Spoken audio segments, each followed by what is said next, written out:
Welcome to the 26th installment of an Isaiah Desta conversation.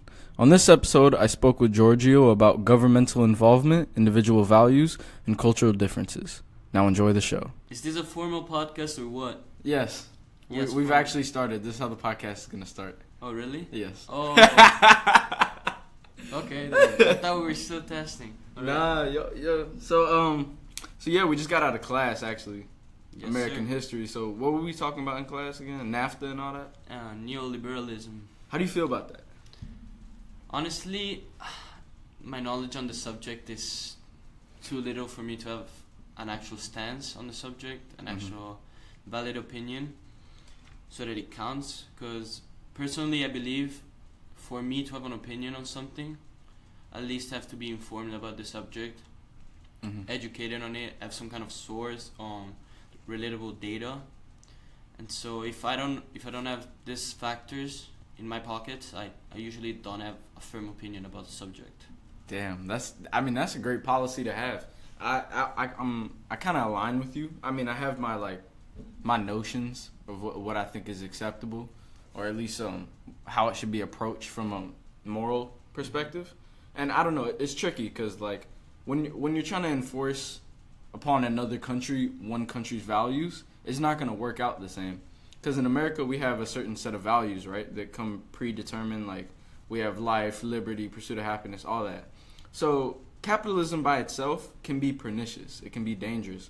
But if you have those liberty qualities, it prevents it from getting terrible. But let's say you bring it to Mexico, right? And keep in mind, early industrial America was just as bad as these countries are now. So maybe it's just the evolutionary process. But in Mexico, these, like we were talking about in class, these maquiladoras, they have the capitalist idea that they get from America or Western civilization, but they're not taking along with that the morals that we have today. So it's not going to function the same way. Yeah, but keep in mind, it's morals that have taken almost a century to develop. I know, yeah. So in places where it's less developed, where still developing countries are now taking, as you call them, morals in, and they're making their, let's say, set examples, or they're making it their standards. I mean, yeah, so it's hard to watch these countries go through this and say that the process will straighten itself out over time.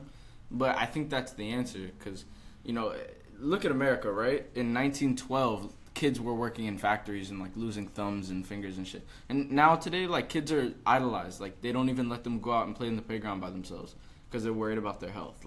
The world has changed so dramatically in 100 years. Just imagine what could happen in Mexico in 100 years. I can definitely agree. I really like this concept of self-development because I'm a real believer in evolution, in natural selection, in Darwinian theory. Not really, but I believe that if you're able to adapt to different situations, different scenarios through a period of time, you're more likely to succeed in what you're trying to achieve. Well, we know for a fact that at least in Western civilizations, the key determinant in how successful you're going to be are two things. It's your conscientiousness, which is how hard of a worker you are, and your intelligence quotient, so how smart you are. That as sad as it is, because what you said, think about what you said, your ability to adapt. That's literally what intelligence is. Your ability to handle new challenges and adapt to stimuli. I definitely agree. Where, to a certain point about the intelligence remark, in that I believe you have to have a certain kind of intelligence, of course. You have to have a certain level of intelligence, but then it's your own personal attributes, personality, and different kind of, as I said, attributes you have that can make you succeed in different areas. Yeah, conscientiousness, like I mentioned, that ability to work hard. It was funny. It's funny because yesterday I was talking about this with one of my friends that he's up at Cornell University, and he came down. Shout out Javier Diaz, you already know.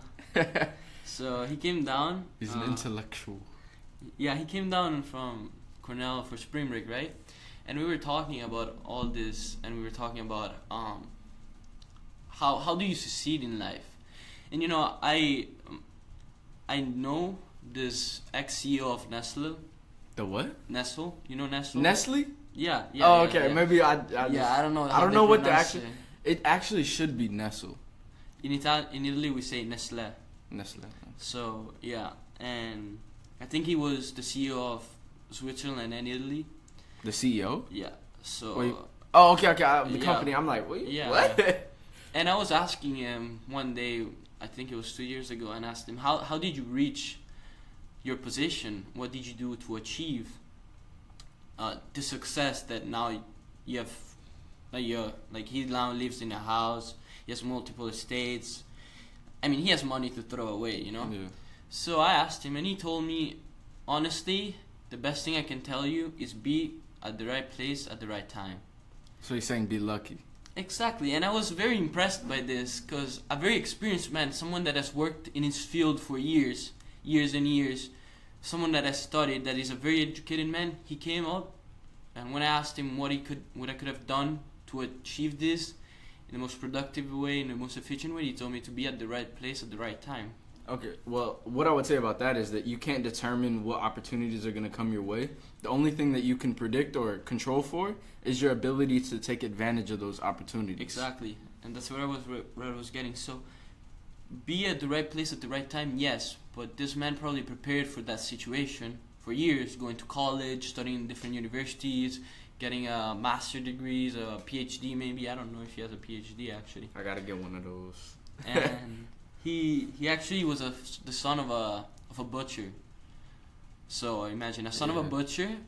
Well, he was a very important butcher, but still, he became the next CEO of Nestle. So, sheesh. Yeah, but I mean, keep in mind, as son of a butcher, you can assume that a butcher would be a hard worker, and there's nothing. Yeah, of course. And is the person you're talking about, is he intelligent? I would assume so. I mean, I don't know. I didn't grasp his intelligence because now he's very old. He's about 80 years old or older. So when I go see him and I visit him, he's a very educated man. He loves to talk about anything. He loves to have conversation of any kind. And yeah, I think he's a very intelligent man. I just can't grasp how much intelligent you can't really he is. determine. Yeah. Well, I mean, there's a certain factor to be said for reading, because I don't know what to tell you. Like, I might think I'm intelligent, right? But I pick up a book, and a week later, I'm able to express myself so much more efficiently. I think reading can really improve at least your appearance of a high IQ. Even if it's not innate in you, like if that's not your actual intelligence quotient, you may be able to articulate your thoughts as clearly as possible if you read more. I definitely agree with that. Also, in my personal case, it like helps me think more fluently, the different flow. My thoughts always flow in one direction, and I'm able to develop complex arguments, which is essentially what you're trying to achieve after reading. It's not to have just one argument, but many little ones that develop into a bigger one. Yeah. And this is one thing I admire about... I think it's kind of a trend happening now. It's like people like us who admire conversation and duality of position, where we're not just trying to be around people who agree with us. And I think, like you said, the ability to lay out complex arguments. You can't really do that if you don't practice having complex arguments. So if every discussion you have is somebody who agrees with you entirely, like in an odd way, we kind of agree with each other. Even though we might differ on particular issues, we agree that we should at least have the conversation. Yes. If we're always around people who just want to agree, then we're not going to be able to try new positions. We're not going to be able to try to emphasize our position or rationalize it. Yeah, I definitely can agree with that. And I would have my personal view on it. And I definitely agree with the fact that the level which a person can withstand a conversation, can add to the conversation, and can help develop new arguments is definitely a factor that shows how, not maybe intelligent you are, but how educated you are, and the fact that you can bring new assets to the table. It's also something that personally I look when I talk to people. Like, I look for the fact that he can actually contest me. Even if it's not a valid argument, the fact that he can bring valuable points to the table, it's always something very interesting. It also helps like conversation and Have you ever taken a debate class? Well, technically, no. Theoretically, yes, because I took English language and literature in my in high school, and it was mostly debate. You know, we would debate about text, we would debate about different issues. You know, and then I had a couple of history classes where I would debate about certain other things, but an actual debate class, no. I was looking towards taking a debate class or join the debate club in college. But it all depends on my time availability. So I really want to get interested in that, or at least get involved in that actually, because you know, I have a podcast. I want to be able to express my opinions as thoroughly as I possibly can. Yeah. And if you understand the methodology of a debate, then you'll be able to express your ideas more clearly. Now, I wanted to address this earlier. When you say bringing up facts and figures, right, to present an argument, or you know, at least some data to solidify your point, where do you get your data from? Because there's so much, you know, biased news outlets. It's kind of difficult to sometimes. Well, usually, like, the data I'm talking about, sometimes when I read books, like school books or schoolwork or text, articles, magazines, or anything, I have pretty good memory, so sometimes I remember the facts or the percentages, or I don't know, I don't have none in my mind right now. But if you mention something and I read about this and there's this chance, this percent about this argument, you know. But data, as in what I mean by data and points, I also mean, for example, personal insights. For example, the fact that we come from two different cultures, different traditions, and different values, and I can tell you how my country, or at least where I'm from geographically, think about it on a subject, can also improve the conversation and can establish at least like a foundation for the conversation and at least credibility in the subject. Well, I mean, you said you brought up your personal accounts. I don't know if that's necessarily credible, because you could say that it has value, but there's no way, unless the person knows you specifically and knows, because let's say this, right? Let's say you lived an experience that is not representative of the rest of Italy, or the rest of your area in Italy. Let's just say by coincidence, I as a person cannot determine whether or not you are a proper representative. So you aren't necessarily credible. It doesn't mean that you aren't. It just means not necessarily, and therefore I can't take it in an argument. So let's say we're having a discussion, right, a discourse, and I make a point, and then you rebut me, but using anecdotal evidence from your own life. I can agree with you. Like, if let's say we assume that you're telling completely the truth, and it's unabridged and it's precise. Yeah, that could be possible, but I can't determine if that's really what's happening or not. But how can you tell at the same time how a statistic in a newspaper is correct? Exactly. That's the tricky part. We how do you say this? Under the assumption of science, we basically understand, or we come to the consensus that the scientific method provides the most objective way of ascertaining information or any type of data, right? But humans are very subjective, and it's hard to get around that. I'm not saying that science is completely objective, but I would say that science is significantly more objective than any other method of information finding, whatever. Well, of course, but I don't know. I'm a firm believer of the trial and error kind of style, where if you don't succeed us first, maybe try in different ways. Well, I mean, isn't that what the scientific method is? Yeah, of course, but at the same time, it's science and math are facts, you know. Yeah. Well, maybe not statistics that you bring up, etc. But it's a fact that a statistic can be true and also misrepresenting. It can also misrepresent something. Well, yeah, of course. So you can decide to take this factor, and this factor, average them all, and then provide that as your data. Yes, it is true that statistic is the average of this, and this, but those are three categories that you determined that you would use to prove an argument. So statistics can be used out of context, but let's say this. Let's say this. Let's say we're discussing something and we both use the same statistic. Then we both know that we're operating under the proposition that the three things averaged are the three things we want to average. So as long as we agree upon the statistics that we're going to be using, it is fair.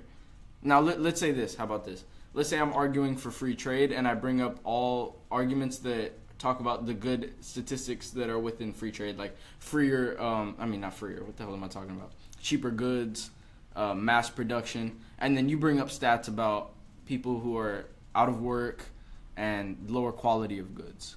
Let's say we bring up statistics that represent each of these two things. We're not going to come to a consensus. We should at least use the same statistics. See, coming from Italy, I have really, I'm not against mass production, but I am, let's say, I'm not a believer in it, you know. Yeah. In Italy, we have very good quality of life. That's why our life expectancy is one of the highest in the world. We like to live good, and all our goods are mainly healthy. High quality. And we don't have a lot of mass production, you know.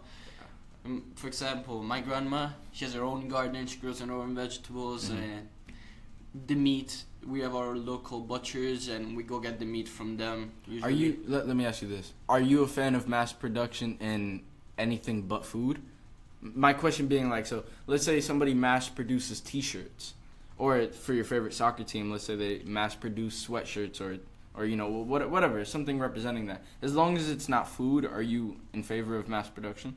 I mean, see, mass production foods usually have negative effects. Like it's not proven. Well, in certain cases it is, in some cases it's not.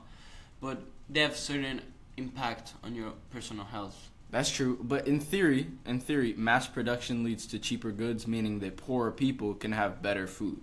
But it also means that richer people have worse food, in a sense, like at least middle class people. But at the same time, would you rather eat a McDonald's hamburger for $1, or would you rather eat, I don't know, a healthier sandwich at Whole Foods for more? I'm totally with you. I would get the Whole Foods, but I might be in favor of it on a large scale because I see that it can benefit people across the whole spectrum, not just myself. That's why I'm actually not a fan of anecdotal evidence. Because in my position, yeah, and you know what's funny about that? I hate mass production of clothing.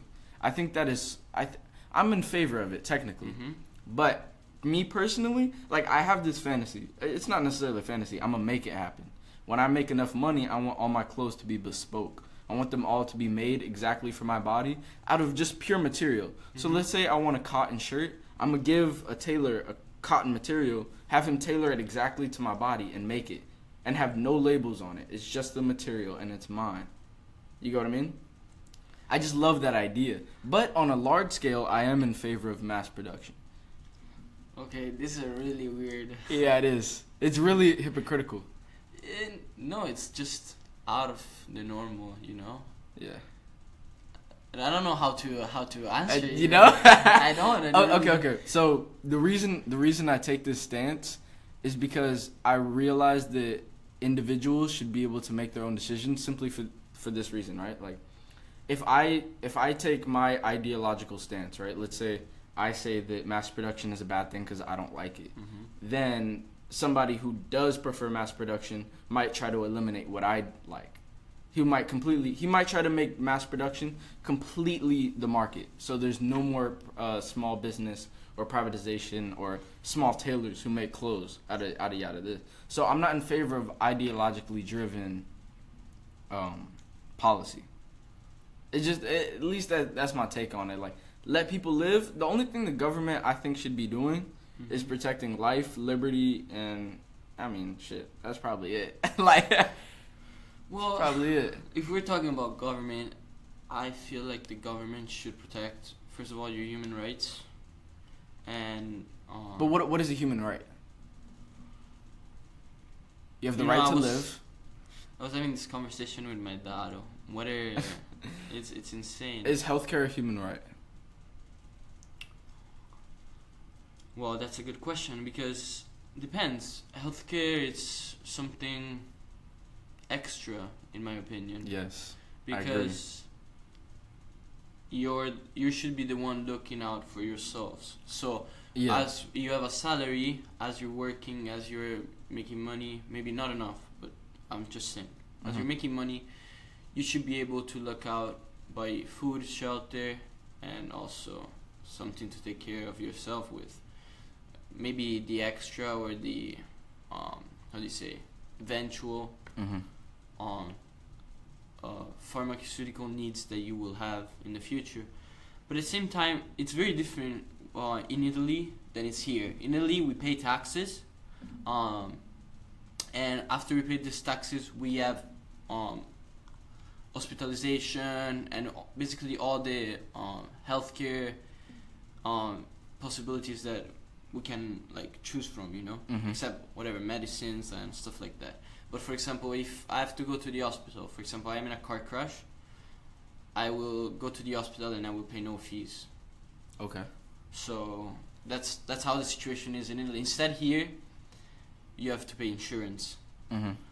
And when my family transferred over here, it was just such a big difference, and I still yet don't fully understand the whole concept behind insurance. And it's kind of tricky, I'm not gonna lie, but I think that's partially because it's half government involvement and half private business, so it's really convoluted. I think if it was all private business, it would work itself out. So say it like this, right? Let's say this one company is offering this insurance plan, right?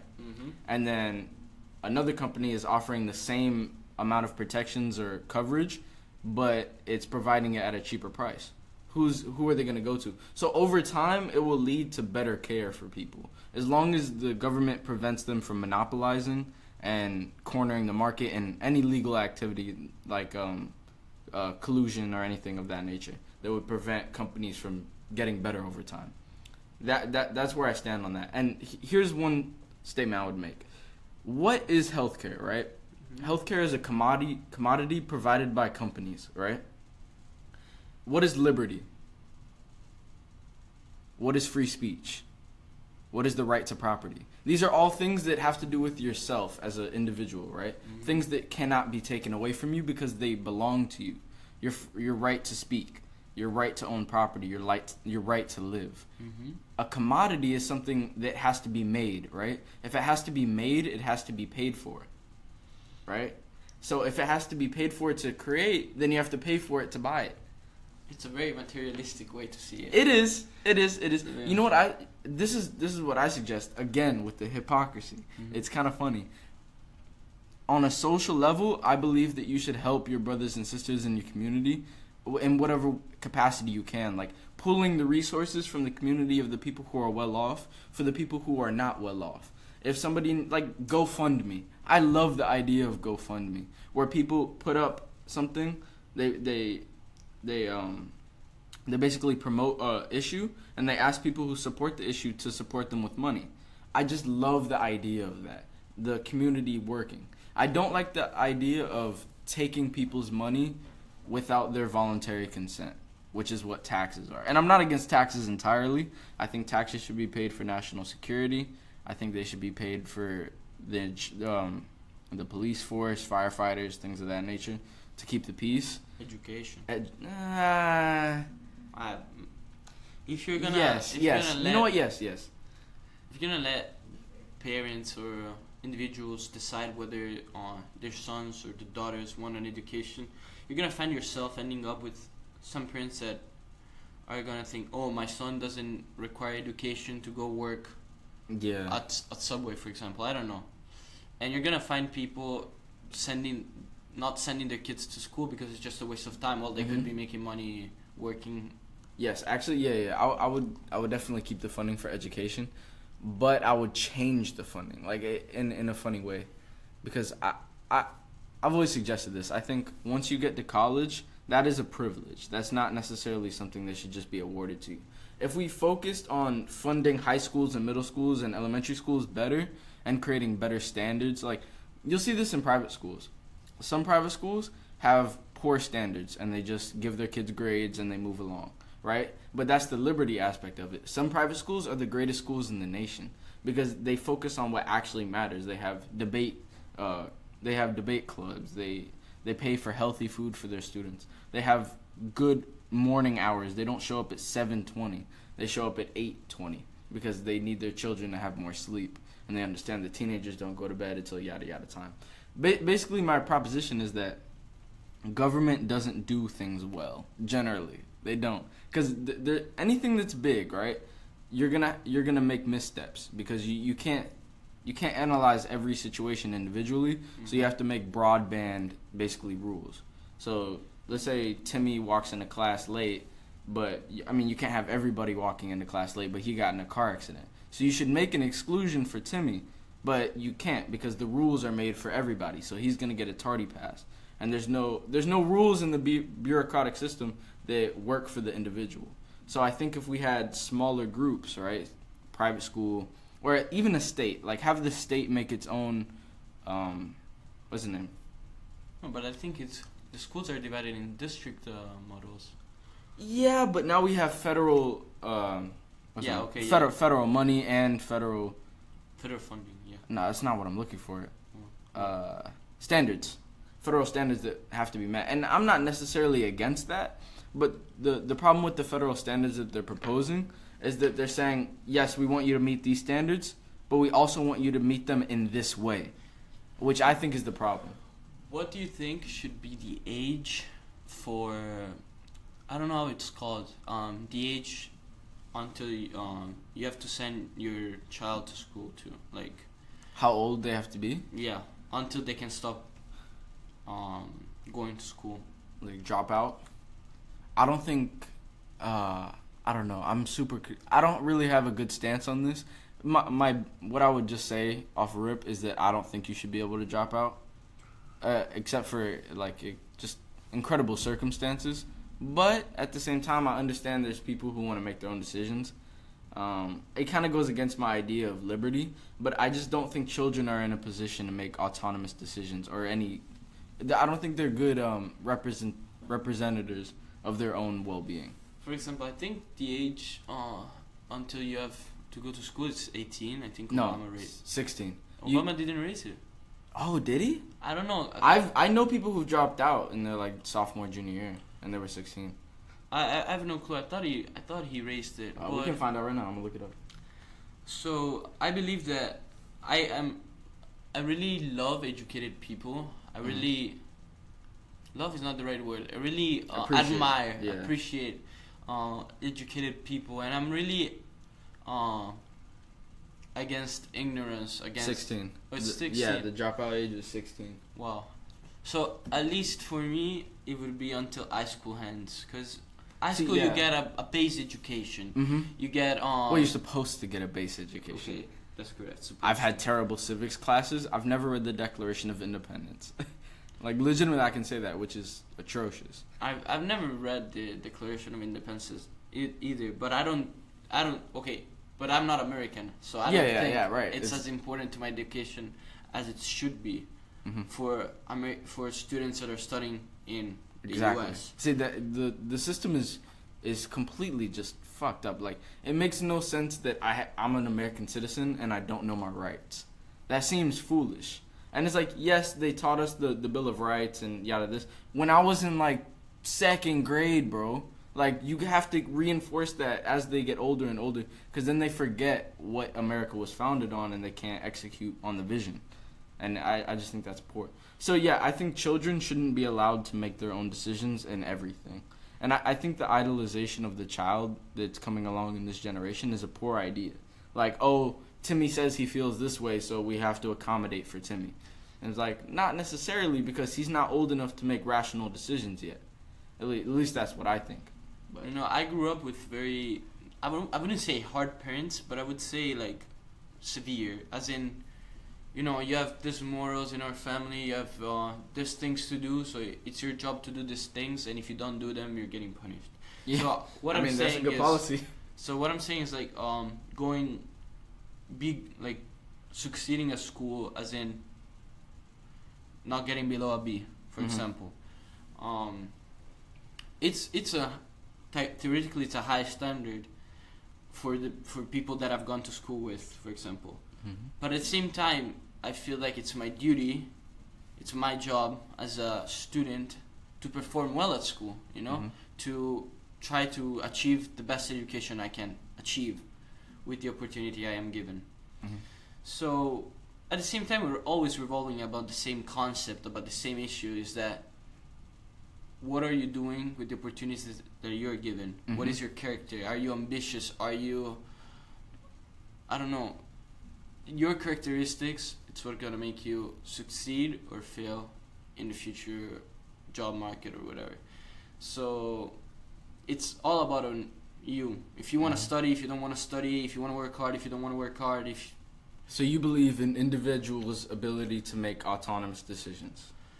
I do, but not for teenagers at all. Agreed. We're on the same page. I've heard all kind of stories. I want to drop out and be a bartender in New York. What the fuck? I don't know, man. I don't know. I just looked. The city's pretty until you're inside the whole day and don't make enough money to go anywhere in the city. Yeah. Then it's very tough.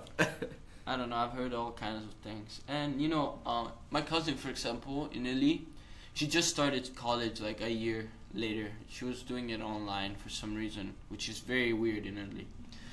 And well, I mean, it's weird to me here as well. I'm not a fan of online school. I hate so online weird. classes. So weird. It's so odd. I have to take 2 online classes in the summer, and I'm not ready for them because I just can't pace myself. I need somebody to tell me, yeah, like, oh, this thing is due this, and I like lectures. I like people when they talk, when they explain things. Yeah. If they're entertaining, it's even better, you know. Mm-hmm. That's But why I have a online podcast. classes, reading from the computer, it's something I hate. I love Yeah. textbooks. I love paper, even though I wish less was wasted, you know.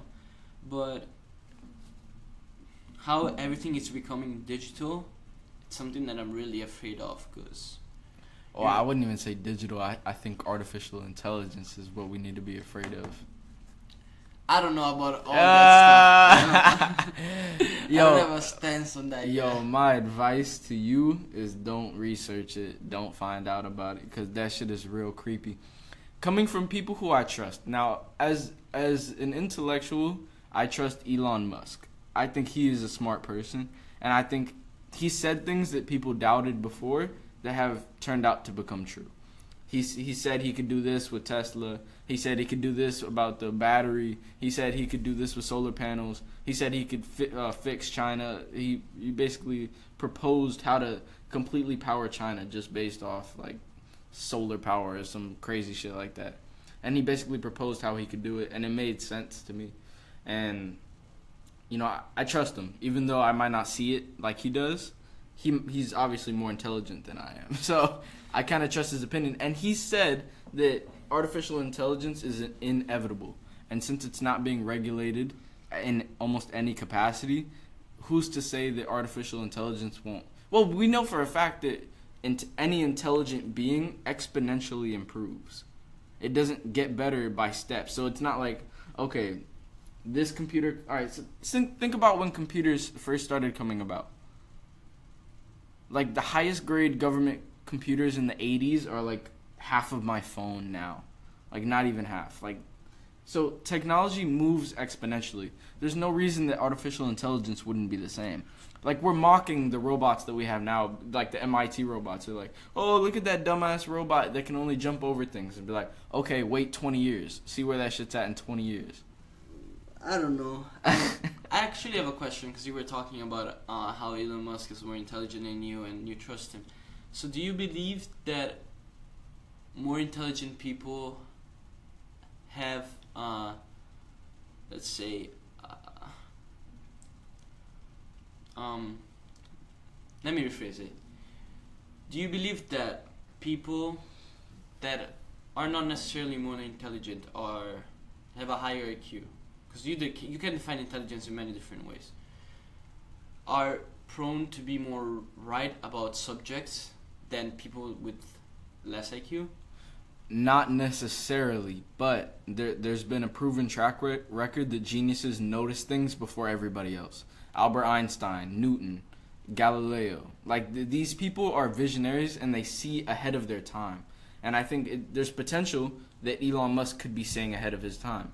And I'm just accounting for that. I'm just based off the history of geniuses, and I believe that Elon Musk is certifiably a genius, that he might be able to predict something like artificial intelligence and its progression. It's a very delicate topic. Delicate? In what sense? Like the artificial intelligence or the trusting of geniuses? Both. I know, I agree with you. You shouldn't necessarily trust somebody. I just tend to trust Elon Musk. I believe that what he says, he has fed it out, he has thought about, he has But what worked on. drives Elon Musk?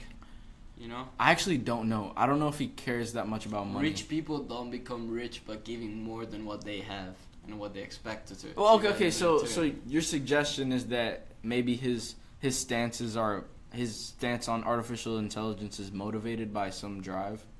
Yeah, of course. But what drive is that? Exactly. It's how can you tell? What's his motive? Is it the good of the planet?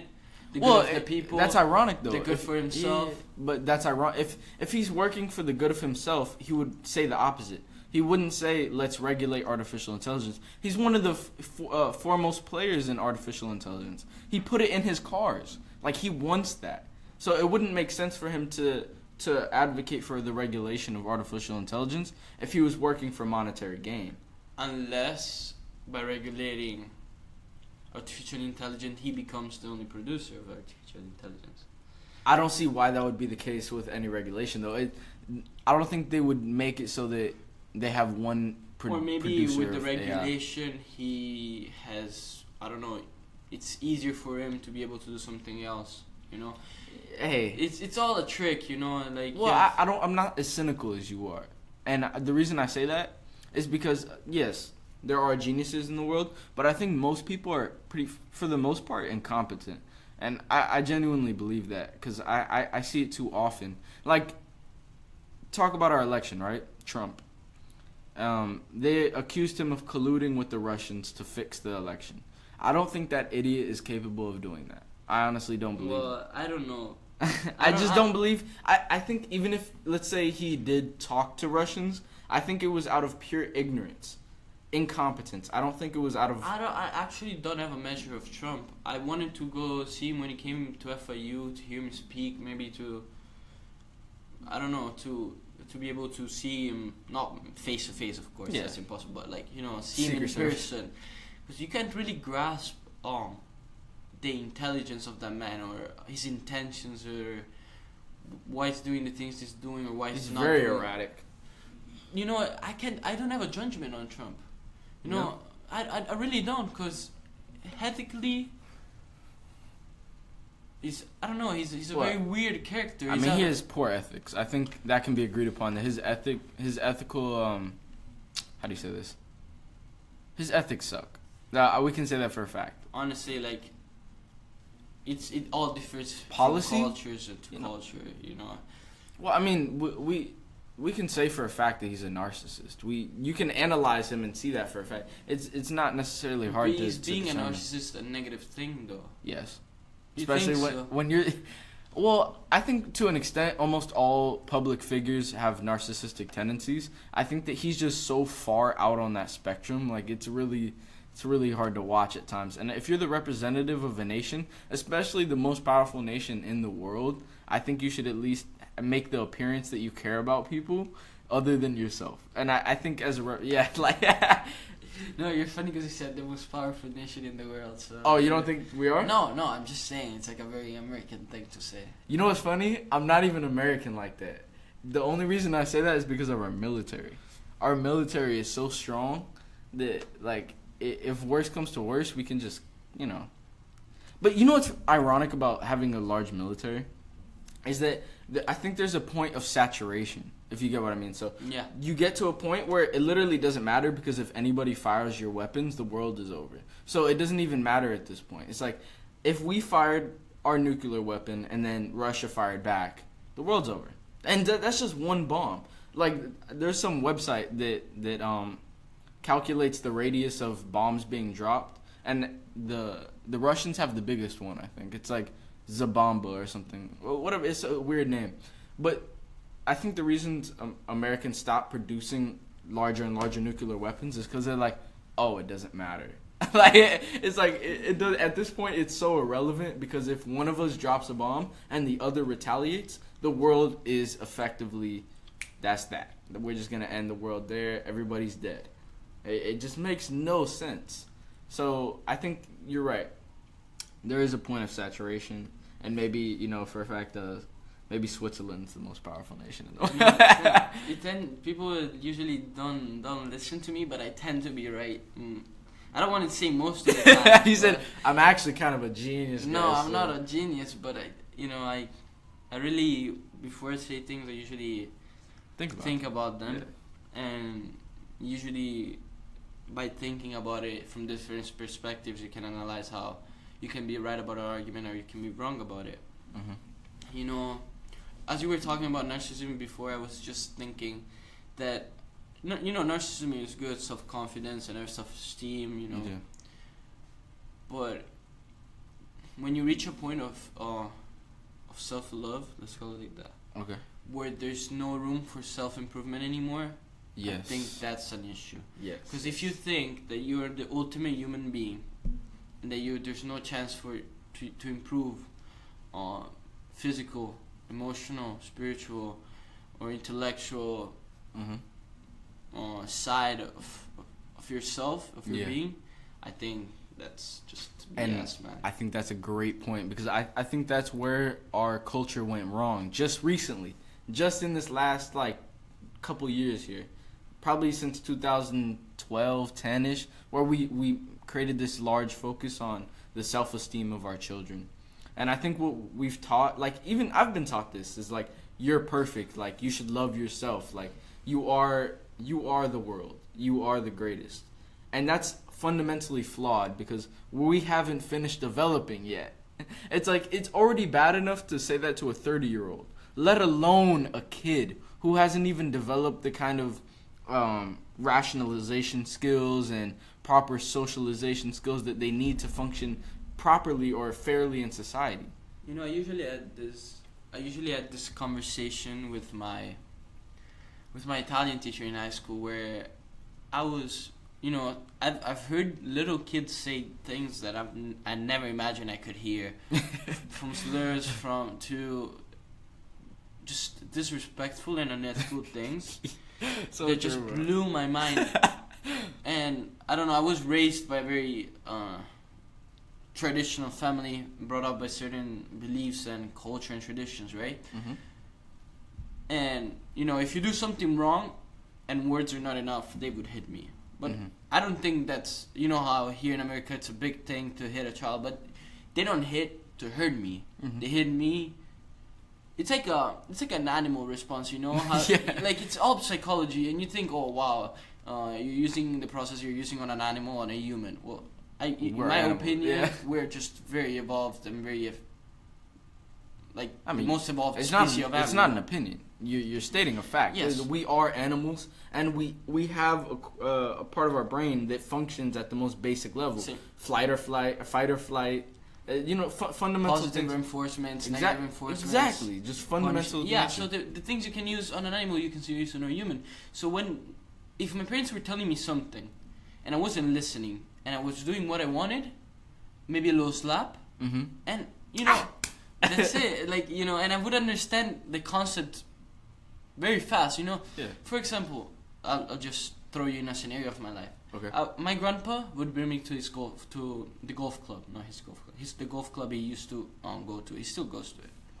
And when I would meet his friends, very old and respectable people, I would call them by the informal way. Okay. And my grandpa is a very formal and educated individual. And what happened is that it got so common for me to call them by name and to call them by the informal way that my grandpa told me, these are not your friends, these are gentlemen, you have to treat them with respect, and you're giving them the formal way. We use il lei. Lei. It's third person. Okay. So when you're talking to somebody, you're using third person or second plural person. So when I wouldn't understand this, and sometimes I would get slapped. And and the other gentlemen were telling me to talk to them with the informal way, But at the same time, this level of respect, it taught me in life that whoever I'm talking to, even if it's my friend, you always have to have a baseline, a foundation of respect, in my opinion. That is such a good fundamental and we're lesson. missing it in today's society. This is the point I'm trying to reach. Some kids, I've met from other families, for example, they missing this respect. And I think it comes with the fact that parents just leave a lot of open rooms for their child to do whatever they want. Whether I think it's right or wrong, and I think, the parents should be more severe or, I don't know, less severe, it comes out when they become an adult. Yes.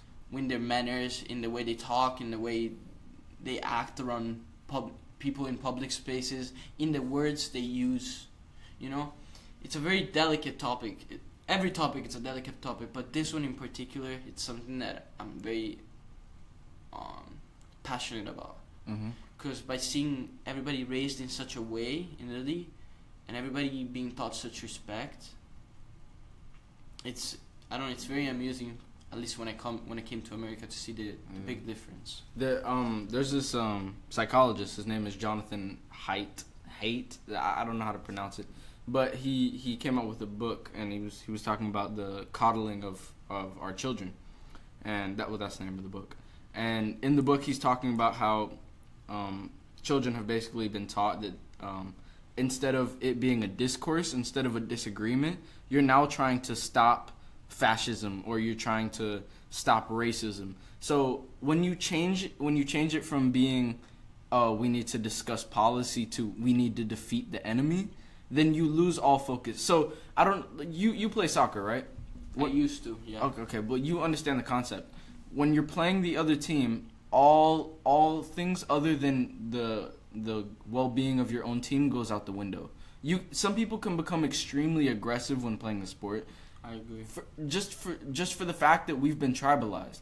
That's literally what sports are. It's like the tribalization towards both teams achieving one goal and the other trying to stop the other. That's literally what sports are. If you turn politics into sports, then that's a fucking problem. Like, that's really bad. Because then you have the Republicans trying to defeat the Democrats, and you have the Democrats trying to defeat Republicans.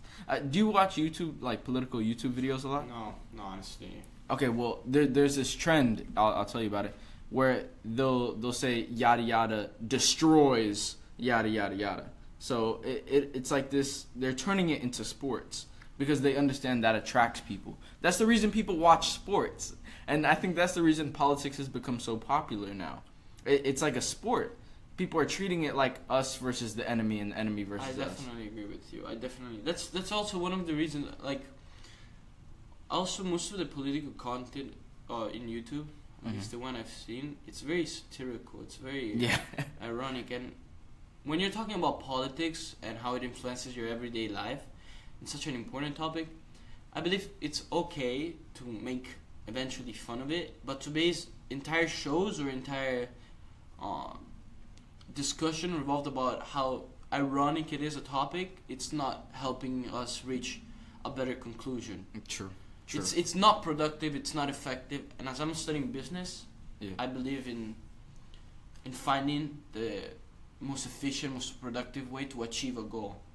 So why don't you believe in mass production? Because at the same time with mass production, you're throwing away I'm throwing in the garbage my traditions, the values I believe in. So there's a conflict. It's a complex argument. So how far am I supposed to not deny but leave aside my traditions to achieve the most productive and effective way? Or is it too much to leave aside my traditions to achieve such a productive, effective way? It's give or take, like everything in the world. I don't expect to know things, but I expect to know, not to know, but to be able to conversate about different arguments and to find not a solution, but to agree on something. At least a common ground that you can operate from. Like, I think that's one of the most fundamental things. It's like, before you have I was actually talking with my girlfriend last night. We actually got in a fight, and what I said after the fight is I started laughing, and she was like, "Why are you laughing?" And I'm like, "We're bickering about the most insignificant thing. We were literally mad, like legitimately mad at each other." And what I realized is we need to focus on what we like or love about each other before we enter a disagreement. because you completely lose perspective once you turn it into a competition. So I think that's with anything. It's like, let's say we're having a disagreement, right? Yes. Actually, you know what? Let me take an example. Do you know who Eminem is? Yes. Do you know who B Rabbit is? It's a trick question. Yeah. It's him, right? Have you seen 8 Mile? Yes. Okay, so the last rap battle where Eminem presents every single thing about himself that the other person is gonna say. Once you do that, once you break through that barrier, there's no conflict anymore because they can't say anything. And that's why the other guy ended up not rapping at all. He just hands his mic over because he understands there's nothing that he can say anymore. And I know that's a confrontational sport, but let's say we're having a discussion, right? And I say everything I agree with you on, like, oh, you might say this, or yes, I concede this to you, or yada this, you can concede this to me. Once we agree upon those fundamental things, we understand that there's a goodwill within the conversation, or at least an intellectual honesty. And then we can have a functional debate. Because let's say we're having a debate, right? And I say, oh, Islam breeds terrorism.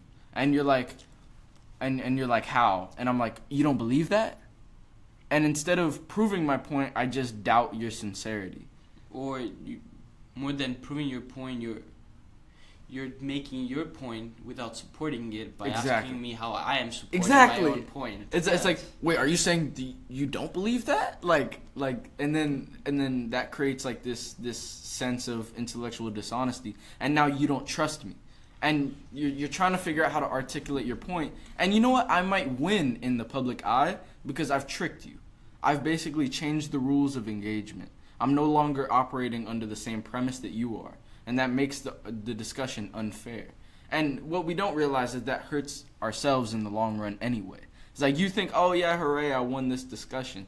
But in the long run, or when you face a more capable debater, you're not going to be able to make that same point. That's one thing I like about Ben Shapiro. Like, he's a conservative. Like, I'm not necessarily a conservative. I'm actually, I don't know. I'm conflicted. Yeah, I don't know where I fit I'm more in society. I'm more in the middle. But he's decidedly a conservative. Mm-hmm. I've never heard him, except for gay rights, make an argument that I thought was invalid. Whether or not I disagree with it is another case. But his arguments are so coherent and like laid out, it's really difficult to find an error in his judgment. All that you could say is, oh, he's a Jew, so he has certain values that might just differ from yours. Like, he thinks gay marriage is not good for society. Oh. Okay. He thinks gay marriage is not necessarily good for society, but he also doesn't say that the government needs to eliminate gay marriage. He just doesn't want the government to say, I have to do gay marriage in my place of worship, which I think is fair. It's like, if it's against your values, I'm not going to force you to do it. I just want people who have that value to be able to do it. Do you get what I mean? Yeah, definitely. As I said before, I don't really want to come here on the podcast and just express my my points and just why not? That's what the podcast is for. Yeah, but at the same time, we're here to have an intellectual conversation about different subjects. So throwing my point about my subjects would also not be very ethical or correct, but it will also sway us from having different kind of conversations, focusing on only one point and trying to convince each other, which is going to be very hard to do since we have very different points about a subject. Mm-hmm. And it's just going to be an ultimate waste of time since we have a limited time to do this. Yeah. It just occurred to me just now. I was like, okay, I have this podcast, right? And this is a conversation podcast where two people just, kick. So the podcasts that I produce are very different. They're all very different. Like, I've had podcasts where we just talk shit about relationships for like 3 hours. And it's really informal, and I'm laid back. I'm cussing up a storm. I'm not really making any coherent statements. I'm talking about music or something like that. And then I'll have podcasts like this, or like with Antonio, where we talk about very complex problems and entertain interesting ideas. And I prefer these podcasts like significantly, I have to admit. But I think I should make another podcast where it's a debate podcast. I think that would be so fun. Imagine that. I think it would be I don't know, very, I think, efficient for your podcast because you're dividing, as you say, laid back conversation or I don't know how to call it. By dividing it into different ones, you also give other people a choice. Yeah. You give them a better understanding of the difference between the two. Yeah. You know, if now I go on your podcast, for example, Yeah. and I see all this different kind of these different episodes, Mm-hmm. and some you're talking about music, some you're talking about relationships, some you're talking about politics and everything. Mm-hmm. If you cut a line between them two and you divide them, you invite a stranger's eye into your podcast and see, oh wow, this guy does informal conversations. Yeah. So you're not only giving them, since you're already giving them a choice on what to listen to. Mm-hmm. Now you're like making it plain to the eye. Yeah. You know, because some people maybe now don't see all the debates you're doing, all the conversation. Yeah, they just see the name of the guest. Exactly. So right now maybe they're confused about your podcast or what you talk about here, what you do, or the different conversations you're having. By differentiating it, you're clearly setting a line, and you're clearly showing people the difference of the podcast. And I think it would help you improve maybe your audience. It would. Or the number of people that listen to it, or I don't know, maybe spice it up a little more. Like, It would.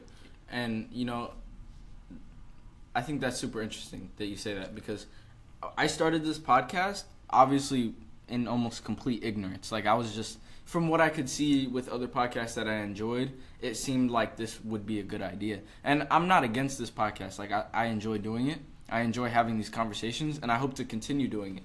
But I would prefer more of a niche.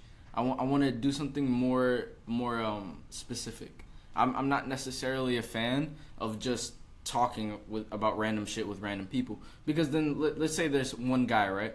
And we live in a culture where you can get anything you want at any time. So if they don't want to listen to vagueness, they want to listen to exactly what they want to listen to. If I can go on Apple Music and listen to a podcast about eggshells, or whatever the case, you know, some random. I promise you, if you go on Apple Podcasts and look up eggshells, a podcast will pull up about eggshells. That's how specific the audio economy has become, the audio market. And if I can provide something more specific to people, like the debate podcast or something super simple, then people know what they're getting when they come to the podcast. The only reason you would listen to this podcast is if you care about me. That's literally the reason. So I can understand why a following like that wouldn't be very large. Because if people don't care about me in particular, why would they want to listen to an Isaiah Desta conversation? Now, let's say on the other hand, they care about these issues that we talk about in the podcast. Then I think they would care about it a lot. Yeah, dividing and giving a choice of content to your audience, I think it would be helpful for your podcast. Most definitely. Organization, it's a very intriguing topic. Well, I mean, hey, you know. I mean, you know, I'm not a very organized person. Yeah, I think I can find myself in my own disorder, but you know, once I went to visit my dad's office, you know, and he took me to his boss office, to his section, and I went in, and it was as if no one was ever been in there. You had 3 binders at the end of the room, stacked up nicely, clean white desk, pens in order, perfect mat, mouse pad, or whatever. And it was like no one had been there for weeks, and he had used it as an everyday office. And I was truly impressed, because in that order, in that nicest, it wasn't just for the appearance, but it probably was efficient when trying to find certain documents or certain different things, you know. Sometimes I look for... Did it ever happen to you that you're doing homework one night, you put it in front, you know, I'm going to put it inside this notebook, because I know it's going to be here. You wake up the next morning, oh, where did I put it? And you subconsciously know it's inside the notebook, because you put it there. Yeah. But at the same time, you can't find it, and you're like stressing out about it, throwing things away, you know. and you're like, oh wow, maybe I put it in the notebook, like after looking at it for 30 minutes. But if you had organized your notebook to have a section for math, a section for social science, and a section for English, you would have known this already. You would have known where it was, Yeah. And even if you had just a private folder, instead if you have a folder mixed with anything from papers from the university, math homework, English lectures and everything, and just shove it in there. You have no certainty about the fact that you shoved it in there. You know what I'm talking about? You're giving me so many ideas right now. I don't know, it's crazy. The fact that I love conversation because from talking with another individual plainly and openly, you do not only get to discuss on a subject, but you get also many ideas and many topics. Like, I don't know what we started the conversation with, to be honest. I can't remember. Yeah, honestly, whatever we talked about for like an hour. It's insane because, we're all... Whoa, we've been talking for an hour. Dude, listen. It's insane because you just start and you never finish. Yeah. And you just want to go on forever.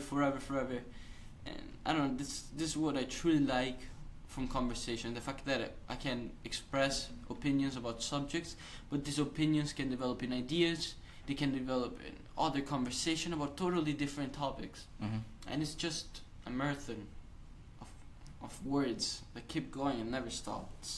It's awesome in my opinion. That's we're intelligent. Well, not necessarily, you just have to be... Well, no, I don't mean us. I mean humans are intelligent. I don't. Oh, okay. I'm not trying to be pompous. Okay. One thing I was gonna mention is I forgot this dude's name, but he's a biological engineer. So I forget what he is. But this guy, he came up with this theory of intelligent design, and his basic statement is that there's certain things in the Darwinian thinking that it doesn't account for certain things. Like he actually did a mathematical equation, and he's like, there's no way that natural selection could have created this because of mathematical improbability.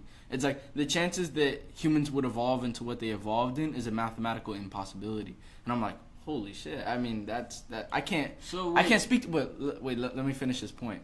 I can't speak to the mathematical portion because I'm not an expert like that. But if that is the case, right, and it has been not exonerated, it has been co-signed by other mathematical geniuses, and basically his point is that the only thing we know that could create a civilization or something like this is a mind, aka the human mind, or a computer mind can create something like that. So it only draws to the only conclusion you can draw based on that assumption is that some intelligent being or some mind created the world that we live in today, or the universe that we live in today. So that's a scientific explanation for God. Basically. I don't know, because... That's tricky. You know what? I'm a terrible representative. I need you to listen to it. I'll find it for you after the podcast and I'll let you know. Because, I mean, what it sounds like you're trying to say is that he's trying to prove through science that science is fundamentally wrong. That the process No. He's not saying that. Well, it sounds like that. It's a little bit like that. He's saying that an intelligent mind created science. So it's not discounting science. Yes. So he's trying to prove that evolution cannot be attained through just mathematical. Yeah, he's saying that it's mathematically improbable that could be possible. Now, allow me to try to find this. Where the hell? It's well, I don't know, man. It's tricky, but I'm a terrible representative of his point because I can't necessarily articulate exactly what the guy was trying to say. He knows what he's talking. Here, Stephen C. Myers. Listen to that. Super, super interesting. So he was basically just laying out how this is possible. I don't have an outline with me, so I can't really remember all his points.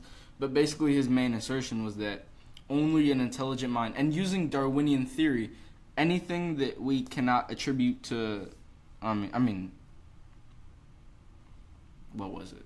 It was something like the only way we know something exists is what we have to operate based on. So think of all the ways something could happen, if there's only one way it could happen that we know of, assume that that's how it happened and follow that line of logic.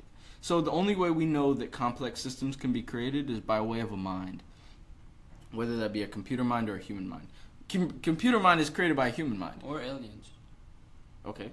I mean, I don't know. I'm just kidding right now, but they're turning the freaking frogs gay. I don't know. Shout out my dog Alex Jones. But yeah, I mean, yeah. So that's the theory, is that there's this intelligent being, or at least a mind, in some capacity, that created the world we live in today, the universe we live in today. And I think that's super, super interesting. And they laid it out in a very scientific manner. It's not some pseudoscience. It's really interesting. I can't formulate a clear opinion about this subject. You gotta watch it. It's very tricky, as you said.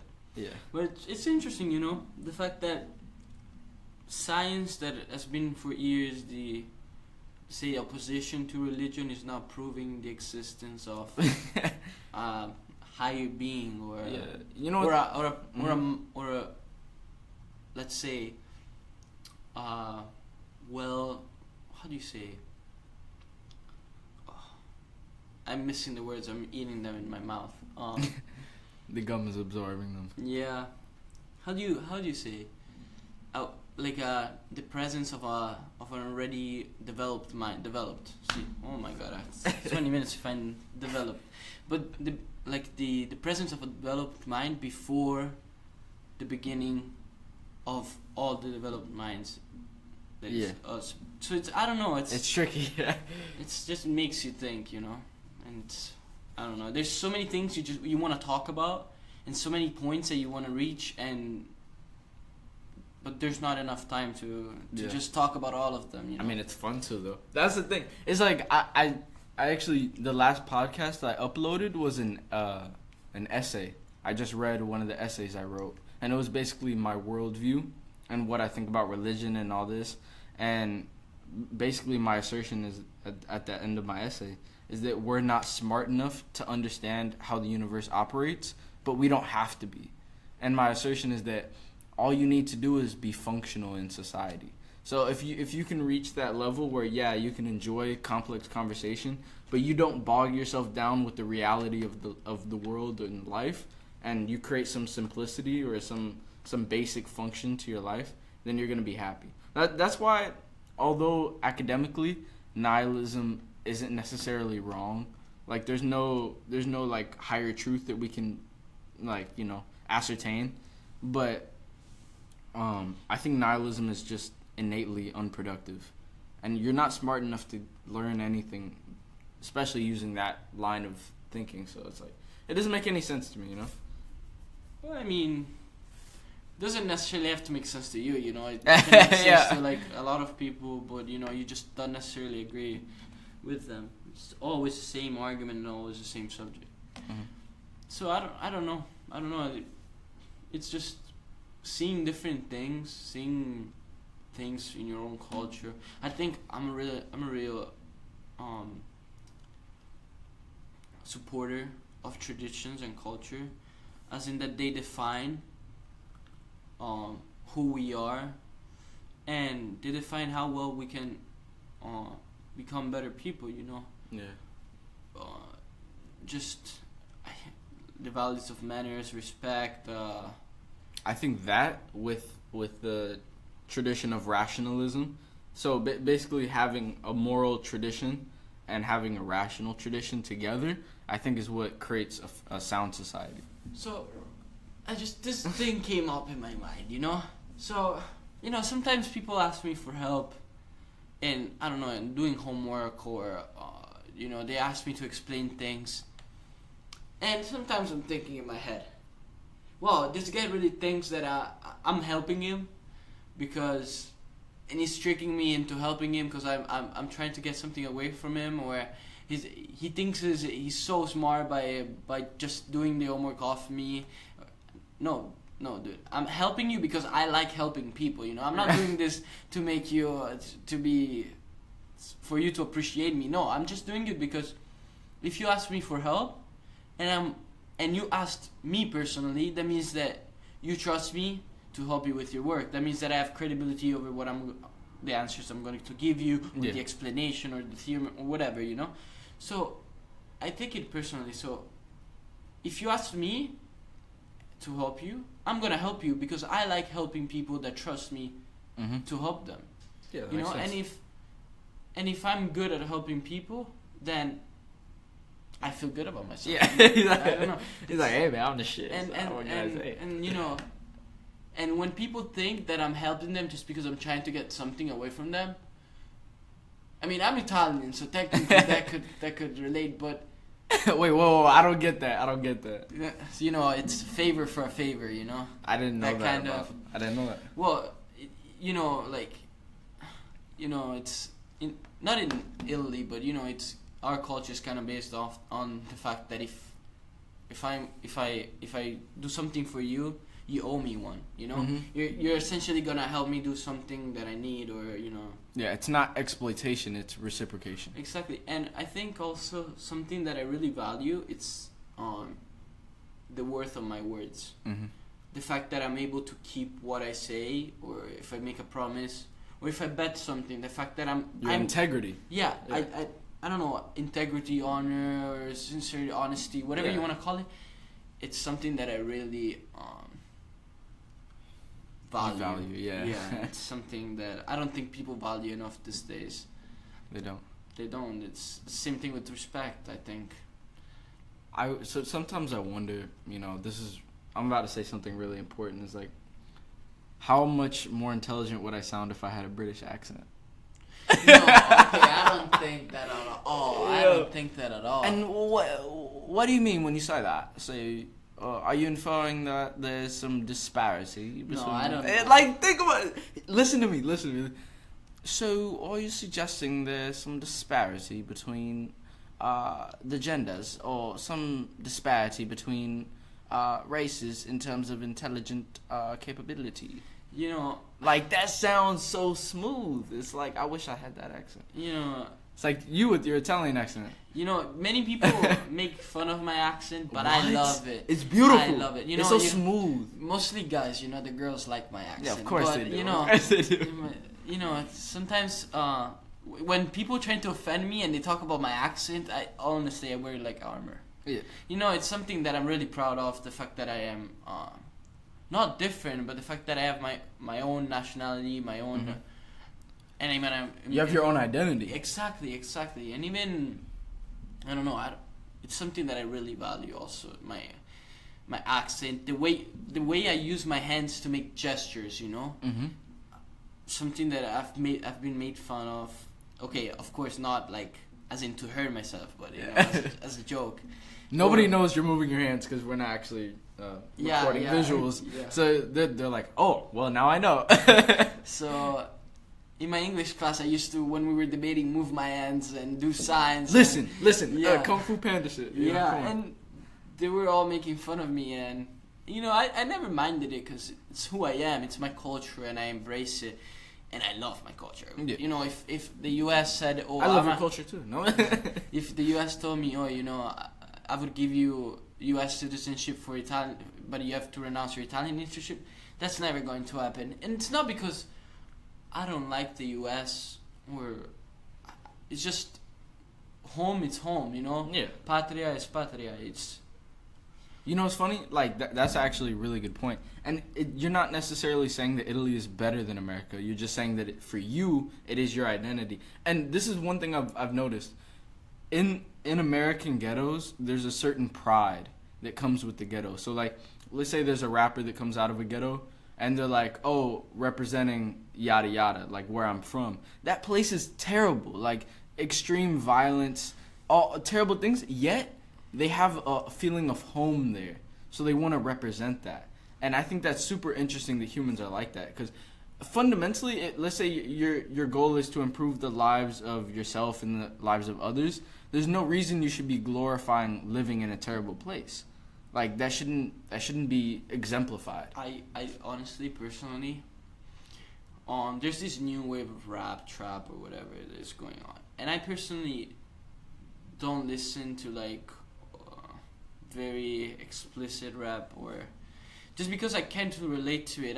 I don't know how somebody could sing about killing somebody else. Like, it's something that blows my mind entirely. It's somebody that's saying how he owns guns and how he does it. Yeah, do you know who YNW Melly is? Yeah. And my brother once came home and I was like, oh, did you hear this song? Bro, are you crazy? I don't want to hear that song. I just can't relate to that, and I don't know how a human being can be able to do such thing at all, and then talk about them with such casual. It's not casual because, you know, music interprets emotions and Yeah. everything, and poetry or whatever. But at the same time, doing and also telling about it with, what do you say, with pride and with. It's something that I can't. Yeah. I can't get at. Man, you know, we have this. We try to turn people into evil people and good people. I think there's a spectrum that exists in all of us. And I think everybody is capable of getting to that place where you're capable of killing somebody. Except for maybe a few who are like angelic people. I think that most people are capable of killing. And I think this is what I think is happening. I think those people who are super capable of killing are at the top and they're actually killing. And then they're singing about it. And then I think everybody else is just copying them. I don't think everybody is that malevolent. I just don't believe that. I just can't relate to the stuff they're saying, so that's why I don't listen to them. Maybe, like, I can relate sometimes to the clothes stuff, or like, oh wow, like, I've succeeded in life and now I'm able to buy all this kind of expensive clothing, and I'm like, good for you, you know?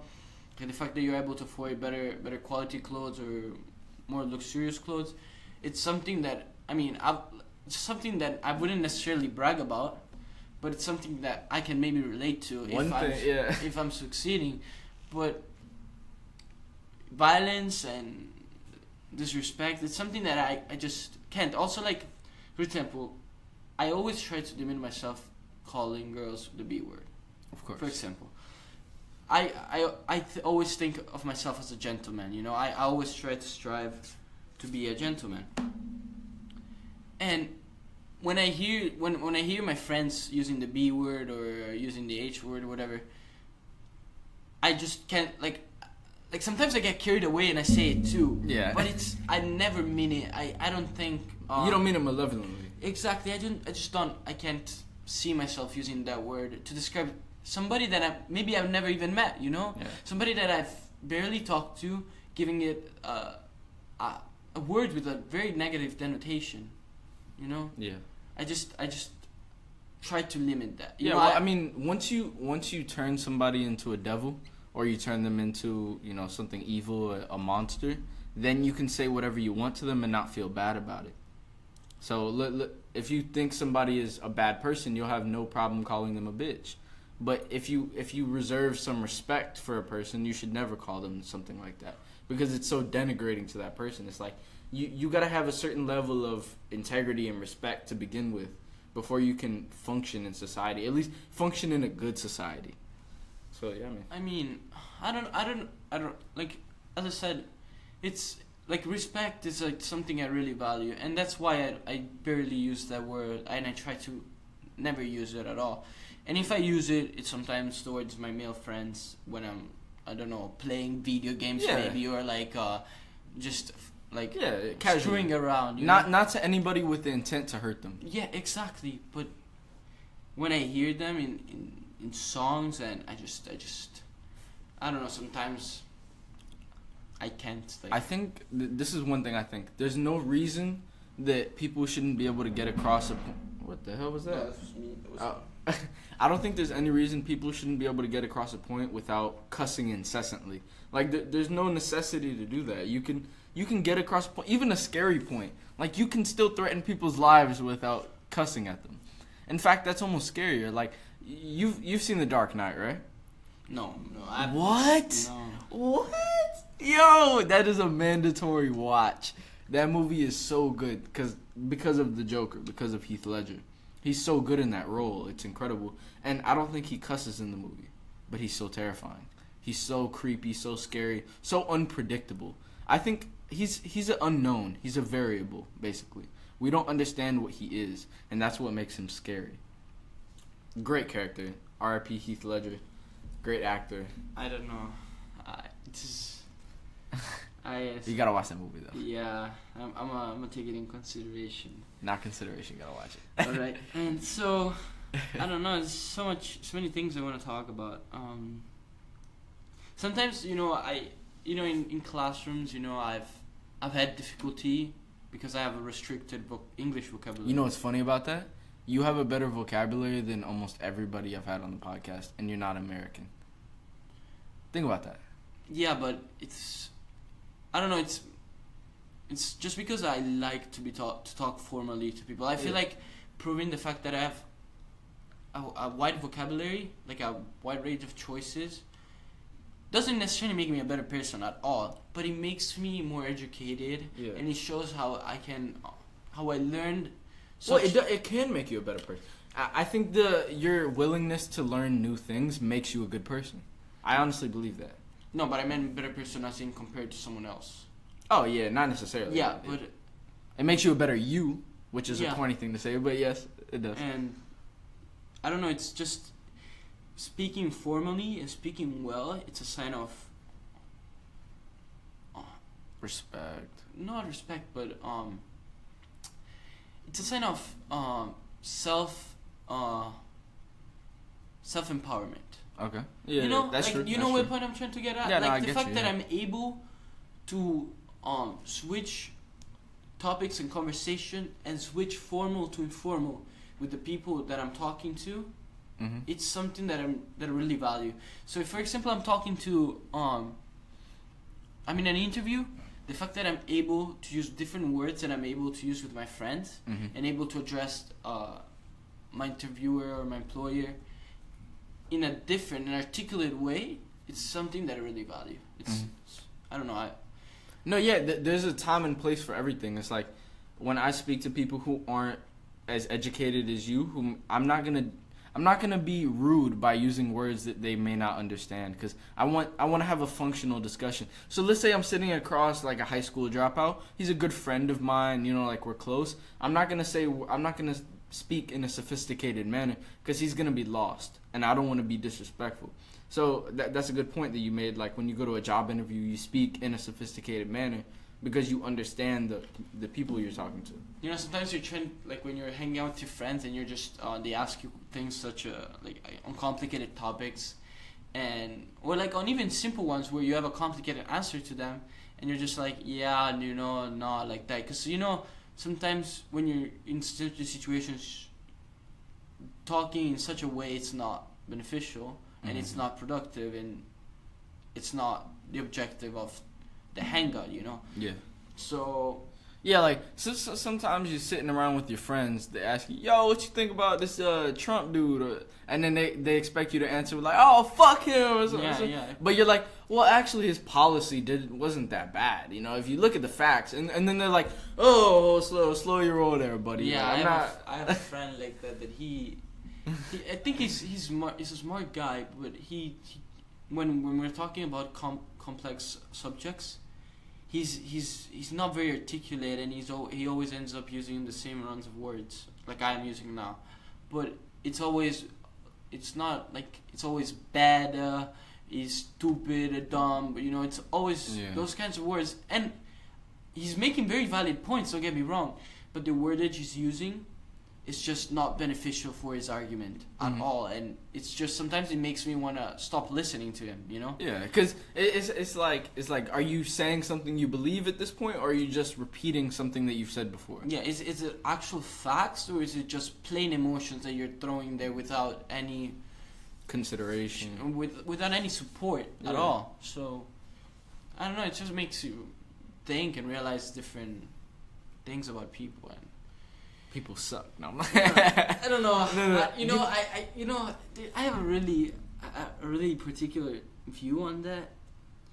That I don't know what the topic was, but most people think that humans are trash. I don't believe that at all. Exactly.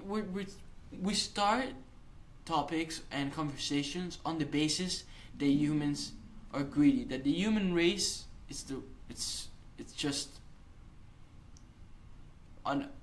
unethical, greedy, evil, all these negative objects. And if you think about it that way, you leave no room for improvement because you're already setting the line much below where it is, and you're not. I wouldn't say no room for improvement, because if you're saying that humans are greedy and all these things, then there's a lot of room for improvement. But the assumption that comes along with that is that that's inevitable and that can't be changed. Which, okay, I see your point now. You're saying that we assume these things and that they're unreversible. Yes. Oh, exactly. okay. So, like, for example, you're a kid. You're practicing to become a basketball player, and your coach tells you, "Oh, you're the worst basketball player I've ever seen. Yeah. You're never gonna become pro."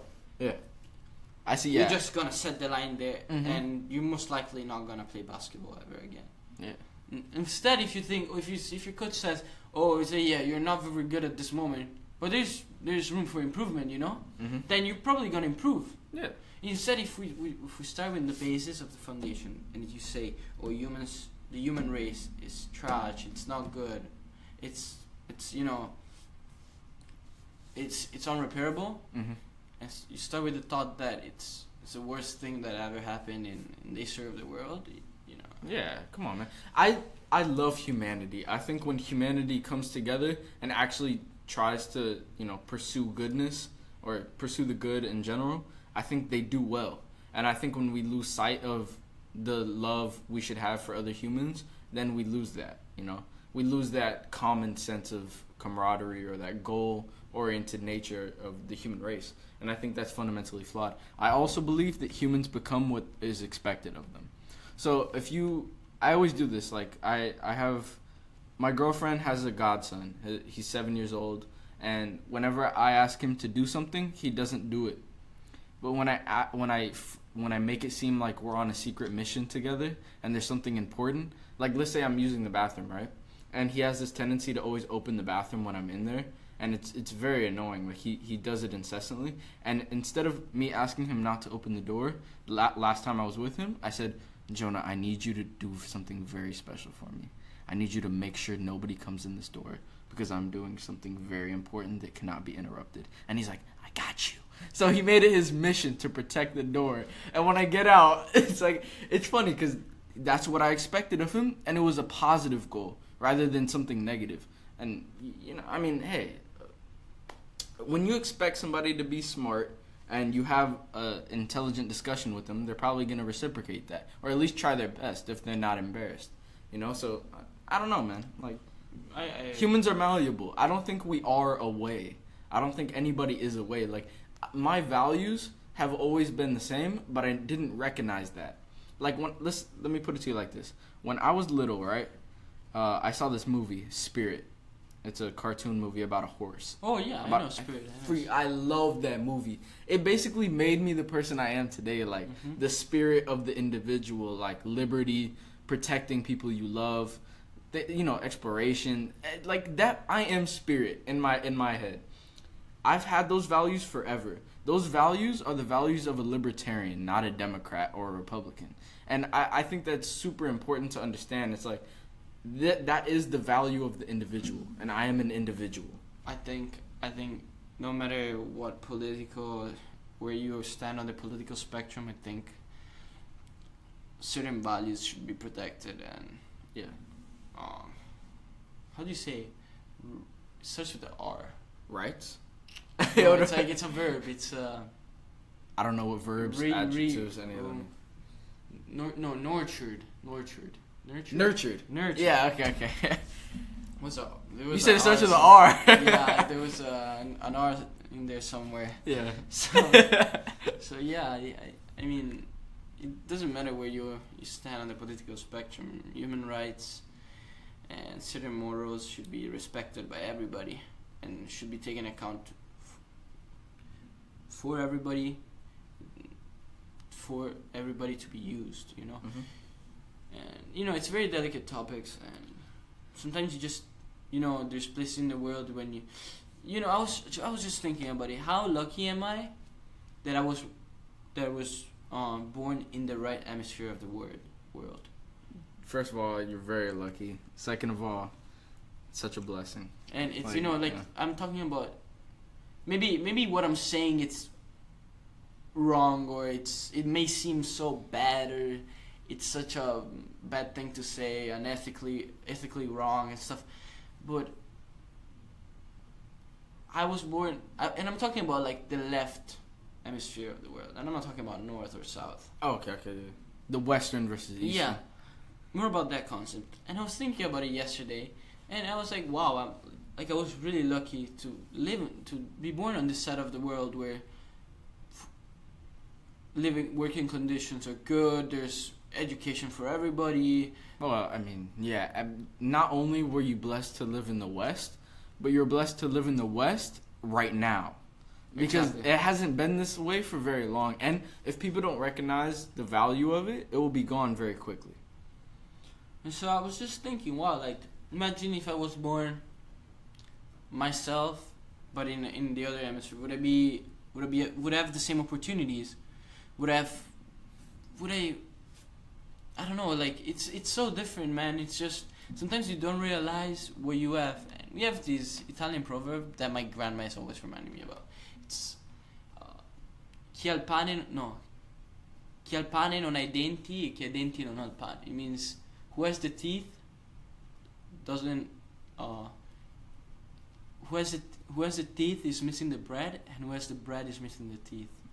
So who has the will to do something, yeah, and to change and to study and to is missing the opportunity. Yeah. But who has the opportunity is missing the will, is missing the. I'm gonna steal that. It's so hard. It's we have a lot of proverbs, but this one is the one that has always stuck in my mind. And she was telling me, for everything, for any kind of occasion, when I wasn't eating my food, she was telling me how.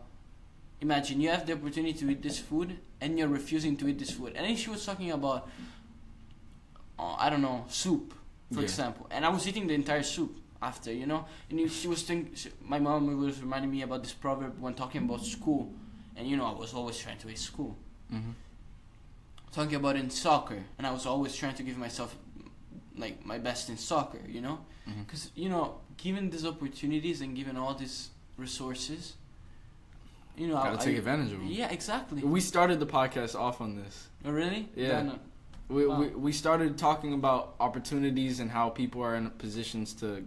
You were talking about the CEO of Nestle. Yeah, and so. One of the executives. Yeah, and so he was like, you have your resources, you have your opportunities.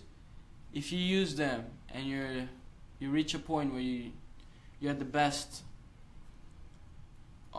Education of your life, and you're the best, and you're the peak of your physical or intellectual ability, and you're lucky, then there you go. There you go.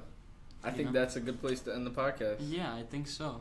It was a very wild podcast. Very long. Yeah. Well, that's the end of the podcast. I want to thank you all for listening. If you enjoyed, please leave a review and a 5-star rating. Have a nice day.